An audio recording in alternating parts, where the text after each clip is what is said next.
Hey guys, welcome back to Asagao Academy, and where we left off, we got noticed by senpai. Okay, well, at least Mai's senpai. So basically, where we left off, we were in the cafeteria, and Jared noticed us. Mai is blushing. So anyways, let's continue on. Jared. Well, if you ever need any help, I'll be around. Third year, right? I nodded. Some of my friends are in that year. Of course, they can't compare to me, but I'll give them the heads up to look out for you. He flashed a dazzling smile, then winked. It's the least I can do for such a cute girl. Well, I'll see you around. I freaking love Mai's blushing expression. It's so cute. Okay, I watched a torrent of thoughts raging through my head as he took a seat next to a bunch of guys who were all wearing the same jacket.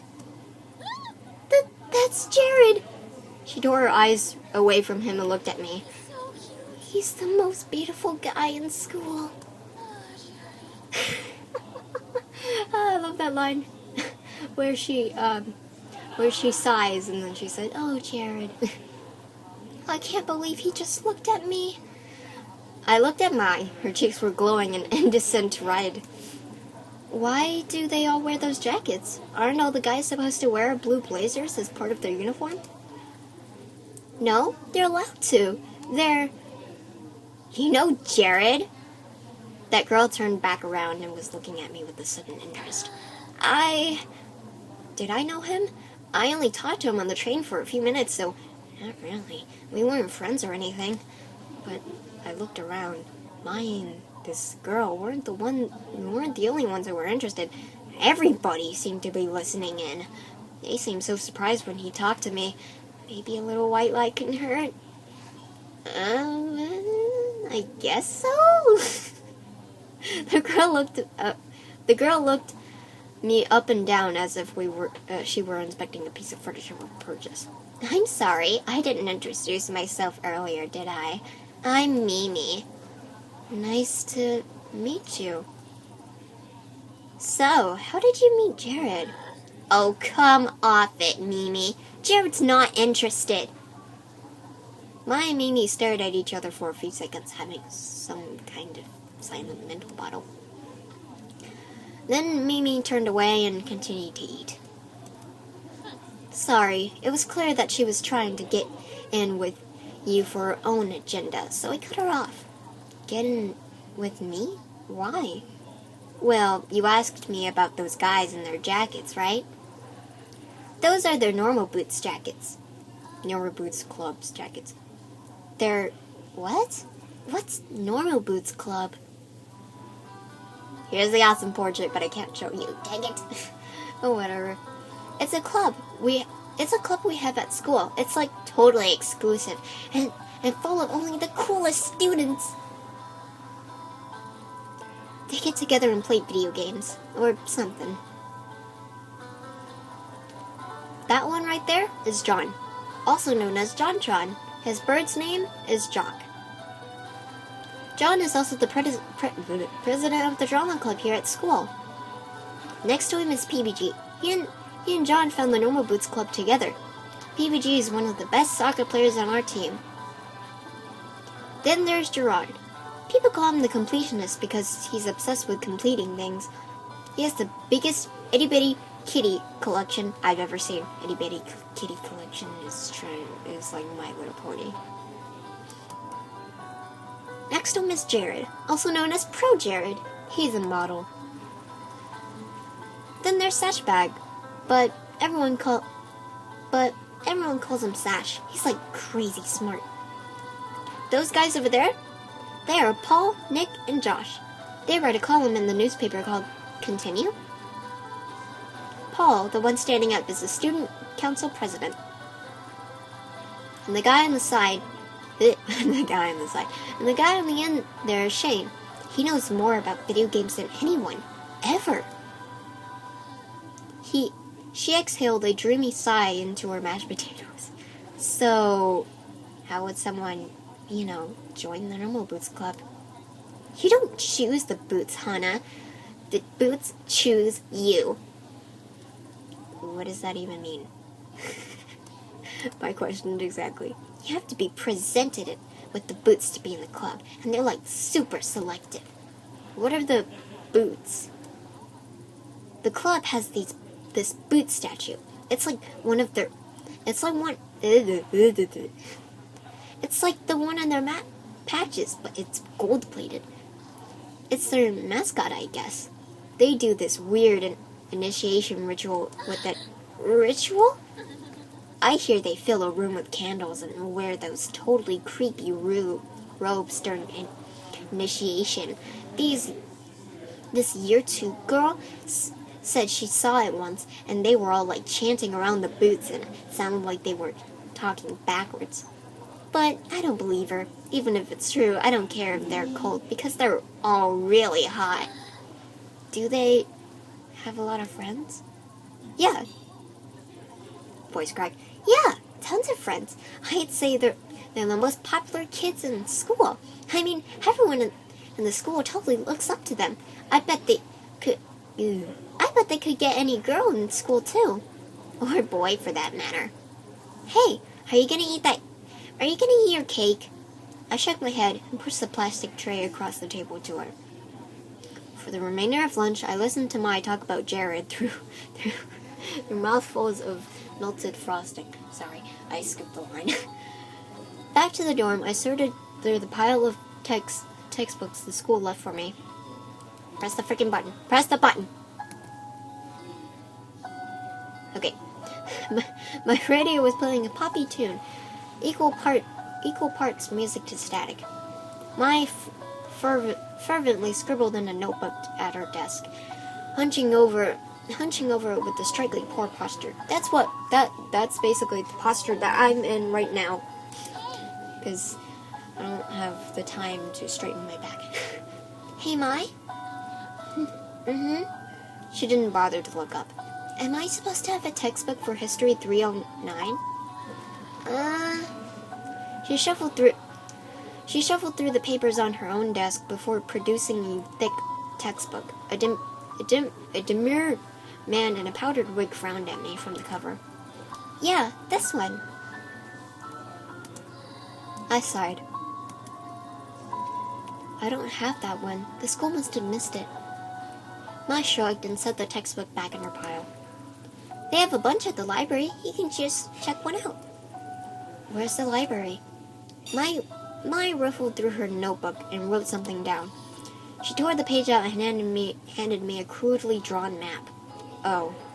Okay. Well, I'll be back in a little bit. Next thing you know, the freaking map is backwards. It took me at least 20 minutes to find the library. By the time I realized I was holding the map upside down, I knew it. The sun was setting. The library was much larger than I expected. The walls lined from floor to ceiling with books of all sizes on rough wooden shelves. Intimidated, I headed for the front desk. A recognizable green and gray jacket was bent beyond the counter. Normal boots. I briefly considered running away. Can I help you? I've never... Okay, number one, sadly I've not watched any of Satch's videos. Sorry, Satch fans. Anyways, too late. Yeah, the school forgot to give me one of my textbooks. I was told I could get it here. Which one is it? The History 309 textbook. He stepped from behind the counter and motioned me to follow. We dodged between the aisles in a comfortable silence. He seemed friendly enough. I should say something. What was his name again? Shane, Jared, Jared, John. No, not John. Satch. Huh? Oh, you work here? Of course he worked here. He chuckled, dimples appearing in his cheeks. Yeah, I'm the librarian assistant. It's It's my second year here, and I love it. I get to help people find books that speak to them. His eyes twinkled like a kid's on Christmas. Your book's right down there. He stopped at a row of thick, dusty books. Was this all history? I pulled out the book with the powdered wig man I saw earlier. Thanks. He waved his hand. It was nothing. Do you need help with anything else? I wanted to make a good impression on the Norwoods Club, but I couldn't come up with anything. No, thanks. You're welcome. As I headed back through the cavernous library, my unease melted away. We weren't talking, but just being near him felt like being wrapped in a soft blanket. I resisted the urge to snuggle up to him. We neared the front desk, stepping around a clump of studying students. As we passed, one of them shifted. Something white flew past my face. Oh, I love this song. It's just so serious and awesome. Yeah! Okay. Sorry, I'm fangirling this game because it's the soundtrack, the game. It's beautiful. Okay. A thick piece of triangular paper lay at my feet. I bent over and picked it up. It was surprisingly heavy. There was a quarter inside of it. If I had just been a hair slower, it would have hit me in the face. The students snickered, and I recognized the boy that made fun of my hair this morning among them. My heart dropped. I scanned my memory for anything I might have done to offend them, but came up with nothing. My hands started to shake. I hid it behind my back, trying to think of some way to defend myself. Why did you do that? What do you mean? We were just messing around. Are you suggesting we did it on purpose? I faltered. There was nothing I could say. I was outnumbered. Why does this remind me of school? They would twist my words around no matter how straightforward I was. This is basically me confronting teachers.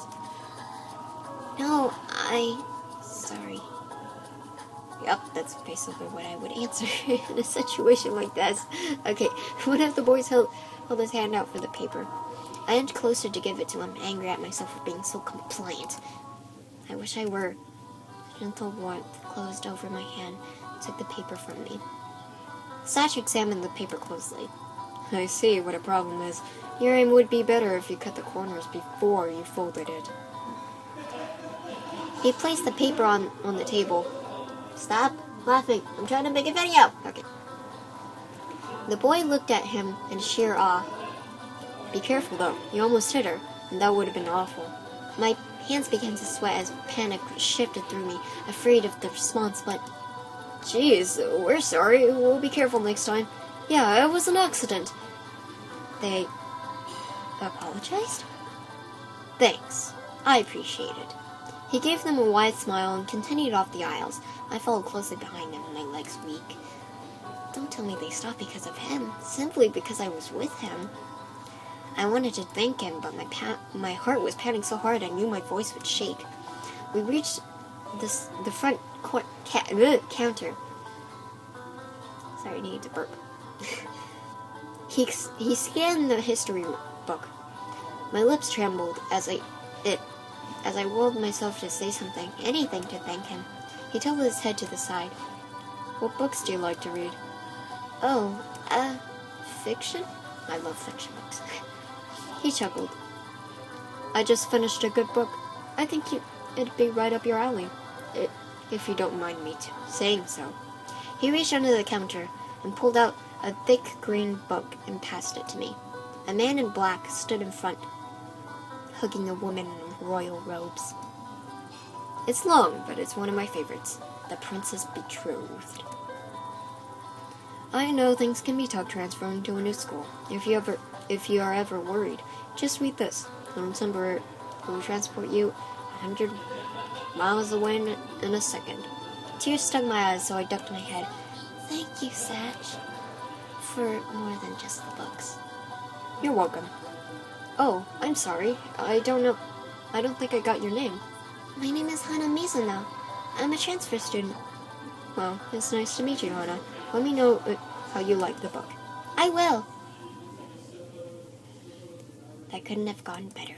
Not only was Satch impossibly kind, but being around him felt easy, refreshing, like being doused in a mist of a waterfall. Oh gosh, what was I thinking? My cheeks hot. I left the library, 2 surprisingly heavy books under one arm. I settled into bed, eager to get started with my new reading material, but Mai was sitting at her desk, carving a pencil idly into the pages of a notebook. Every few seconds she released a long, drawn-out sigh as the lead of her pencil whined against the paper. I lowered my book and took the bait. Is something wrong, Mai? PJs. It's so cute. Okay. She let out another dreary sigh. I hope Jared notices me this year. Don't worry, he will. I can guarantee that, Mai. Does Jared know you like him? Mai whirled around in a faint shock. I don't like Jared. Sure. Oh. I closed my book and set it aside, deciding to play along. Well, have you at least tried talking to him? No. I mean, I have before. Why don't you try again? She bobbed her head from side to side, considering this it never crossed her mind before. Yeah, maybe I could do that. Satisfied, I picked my book back up. Have you ever had a boyfriend, Hana? Huh? Me? No, never. Me neither. Really? Never? Never. I bet you... Wait, how much is that? 10,000? Yeah. I bet you 10,000 yen that you meet a totally cute boy here and fall in love by the end of the school year. You're crazy. I buried my face back in the book. Facebook. Barring Mai from any further discussion. Fall in love by the end of the year? Me? If I were a betting kind of girl, I'd take that bet. I woke the next morning with what felt like a lizard in my throat. Mai was already up, shuffling through her school bag with an enigmatic grin. The first day of school. Hana, you're finally awake! You probably heard what Mai said, because I'm at a decent volume now. Her voice sliced through the air like a knife. I winced. She was definitely a morning person. It's time for the first day of school. Aren't you excited? I can't wait to see what's gonna happen. What do you mean? Something special happening? Fourth wall breaking. Something strange always happens on the first day of school, especially to someone like you. She winked. Someone like me? Fourth wall breaking. You know what I mean. I know what you mean, but Hana doesn't. She smiled and started messing with the pile of papers on her desk. Shaking my head, I got out of bed and pulled my uniform out of my closet. Mai definitely reminds me of Sonia, and Hana definitely reminds me of me. Oh, jeez. My palms sweat as I held the gold vest and blue jacket. Was it really possible for things to be different here than they were at home? What if the problem wasn't actually the school? I shook the thoughts out of my head and changed into my uniform. Oh. What is it? You look so cute! Really? He crept up my neck. Yes! Okay, sorry with the memes. Yes, completely! Your hair matches your uniform so well. I agree. You look like a flower blooming straight off the ground. There's going to be flower ponds everywhere. Thank you. Water stung the back of my eyes. I turned to start packing my backpack. I am as sensitive as Hana here. Thank you for the compliment. Why was I getting worked up about something as little as this? I must have gotten less sleep than I thought. Is something wrong? No, nothing's wrong. I'm just happy. How dumb was that? I started crying at the first sign of someone being nice to me.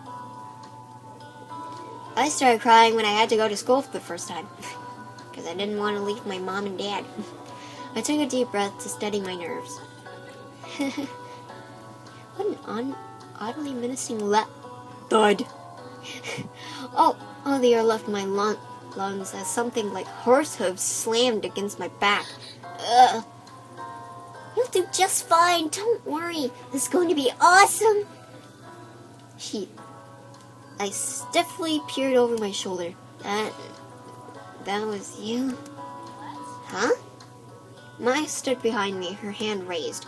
Somehow she had the strength of a bodybuilder. Nothing. I was just about to zip my bag up when I spotted the book Satch gave me lying on my nightstand.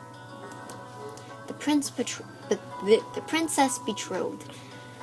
He said that if I ever needed to be transported somewhere far away, I could take it with me. It was pretty good so far. Maybe it would be smart to bring it along, just in case I had no one to talk to between class periods. Would I need it for my first day of class? I'm gonna take it.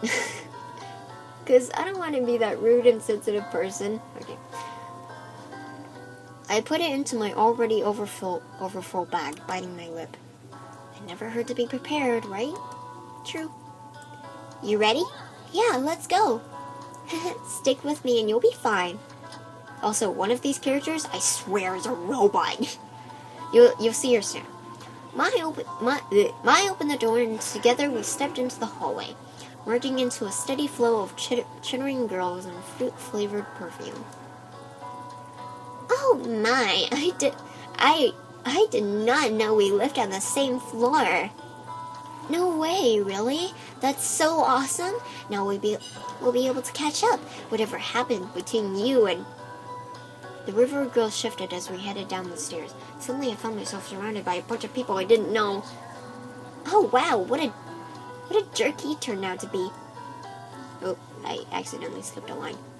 Oh no, what would I do if we got separated?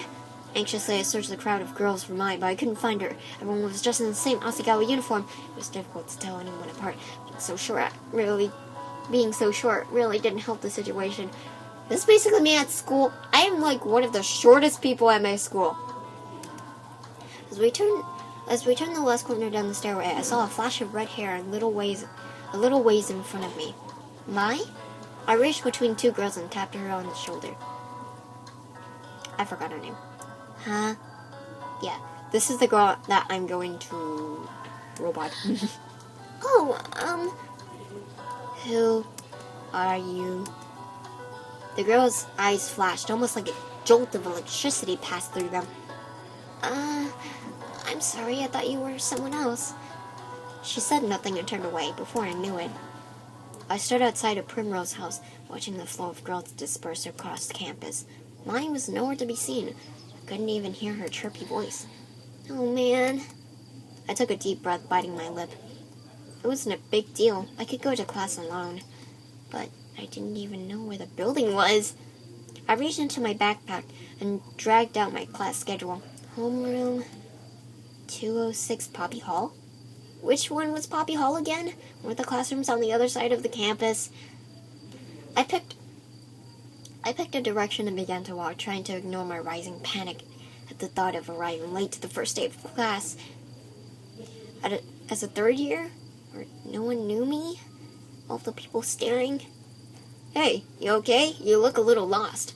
Someone called out to me, and I turned around, almost jumping for joy. When I froze, it was JonTron. A normal boots jacket. He was part of the normal boots club. I could particularly feel my tongue swelling in my mouth. If this was a normal boots club member, I had to make a good impression. It was one of the founders, right? He must be JonTron. Yes? I'm new. I don't know where Poppy Hall is. You a freshman? No problem. My class is in Poppy Hall. I'll walk you there. Really? That'd be wonderful. Thank you. Was this really happening? Also, I'm going to voice Jock as a robot as well. He began walking toward a large brick building in an enthusiastic manner, pumping his arms up and down like he was some kind of show tune. I I fell into step beside him. And then a second, I'll be right back. Someone interrupted me.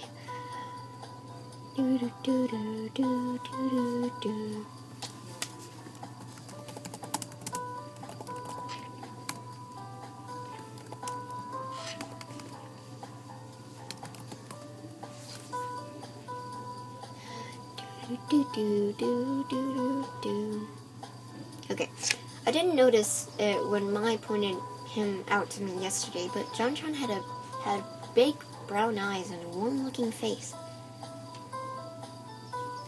He was basically a human puppy. I glanced up at him out of the corner of my eye. A bird on his shoulder. Birds always made me uncomfortable. Something about the ease with which they can poke out someone's eye. Yeah, that's true. Is something wrong? Why'd you stop? No, nothing's wrong. He followed my gaze to the bird on his shoulder. Oh, this is Jacques. Isn't he cute? Nice to meet you. It spoke? Yeah. He put his hand to his shoulder. Jacques jumped into his palm. Jacques is a robot bird, see? Hello. Hello. Okay. Jacques' eyes gleamed a dangerous red when he spoke, but nothing else suggested he was a normal bird. In fact, if I had known better, I would have said the red in his eyes was painted on. That's amazing. Jacques twitched his head to the side, examining me in return. The more he looked at me, the less afraid I was. What are you looking at? What? Nothing. I'm sorry. Oh yeah, Jacques can be a little sassy. Who are you calling sassy? I'm not the sassy one. I don't forget to feed you. Jacques, that was one time. I was alone and starving in the... Oh, wait. Wrong one. I was alone and starving in the frozen tundra of this empty world. Loveless, afraid. Ignore him. I've been bringing him with me to the drama club, and he's taking a little too far to it. I see how this is. Shut me out. Like I have nothing to add to the conversation. Jacques retook his place on John's shoulder, this time facing away from us, as if miffed. We resumed our walk towards Poppy Hall. Alright guys, I'm going to have to end it here. Yeah. One more episode I'll upload today, and then more tomorrow. I really love this series. I'm sorry, but this is really cool. I'm gonna overwrite the save, and then, yeah. So, anyways, I'll see you guys in the next video. I'm gonna try first to be with you. Bye-bye.